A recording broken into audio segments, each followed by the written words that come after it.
buhay. Ang katagang hindi nabago sa ating pandinig. Tubig, tubig, tubig. Ang tubig ay buhay. Ang tubig ay buhay.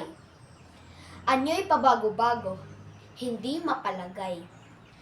Tubig ay isang kasangkapan upang masigurong ligtas ang ating kalusugan, kaya't paulit-ulit binibigyang diin na ito'y pahalagahan, sapagkat hindi natin kayang mabuhay nang walang tubig. Tubig ay buhay.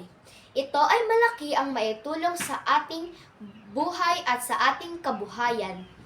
At ito'y inumin na hindi nakakapinsala sa ating katawan, bagkus nagbibigay madaming benepisyo at buhay sa mga tao. Simple lang ang buhay. Di na mag-alinlangan kung ang tubig ay buhay. Lagyan mo ng yelo, alak, tubig ang terno. Kailangan mong mag-let go. May isang kataga, kahit hindi na kumain, may tubig lang, pwede nang mabuhay. Tubig, tubig, tubig. Ito ay ating pahalagahan. Bagaman naranasan ang kawalan ng tubig na hindi natin maitatanggi na ang realidad ng lipunan ay puno ng suliranin, kaya tubig ay bigyang halaga upang hindi ito'y maging malaking hamon tungo sa ating hinaharap.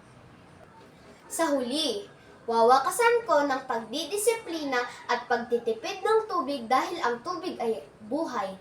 Buhay nating lahat, kaya ito ay bigyang halaga.